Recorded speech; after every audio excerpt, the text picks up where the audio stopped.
New York mobile sports betting generates $70 million in tax revenue in the first 30 days. So let's get right into the story. So legalized, keyword, legalized, mobile sports betting in New York has generated nearly $2 billion in wagers and $70 million in state tax revenues during the first 30 days of operation, and that doesn't yet factor in bets made during Sunday's popular Super Bowl football game. So Governor Kathy Hochul applauded the record-shattering figures compiled by the State Gaming Commission. Over the past month, we've seen how mobile sports wagering can be an economic engine for New York, driving significant funding to our schools, youth sports, and so much more, Governor Hochul said. As this new industry continues to grow, New York will make sure we have the resources and guidelines in place to make it a success for all. Mobile sports phone app Internet Sports Betting launched on January 8th and has yielded more than $1.98 billion in wagers.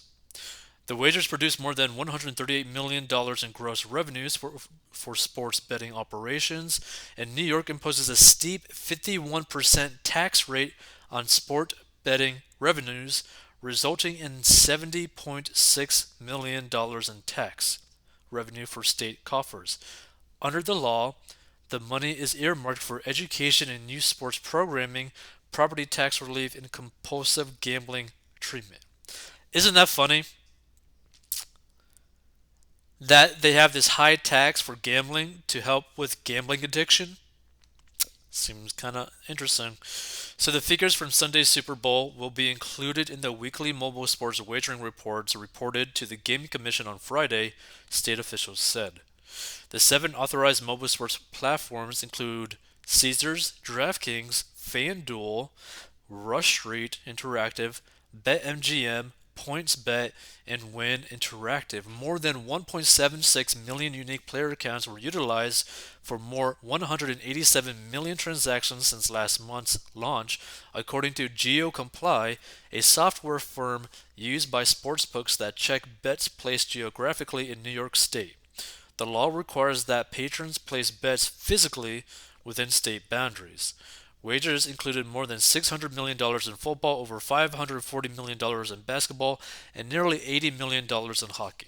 So, pretty crazy numbers when you really think about it. But here's the thing. Technically speaking, there's nothing wrong with gambling, right?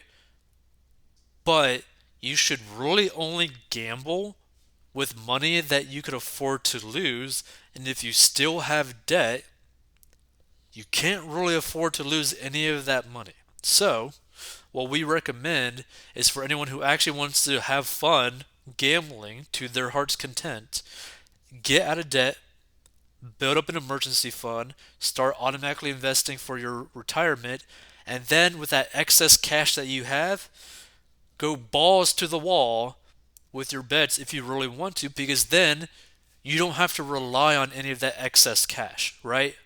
So, for example, let's say that you have an excess amount of cash every single month of like $500 that you could literally just light on fire and not care about it. Go ahead and bet that money, right? Because you don't need it, right? It has no impact on your life. But you should only do that when you actually are not going to be impacted at all. So you got to get out of debt first, build up your emergency fund, and then put money towards investments.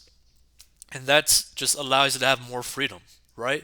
Because then you make more calculated bets because you are with a sounder mind, because you're not desperate for a big win, because you need to make a massive win because you got bills to pay, right? So you got to think about it like that too, because there's probably a lot of psychological stress involved in terms of making massive bets.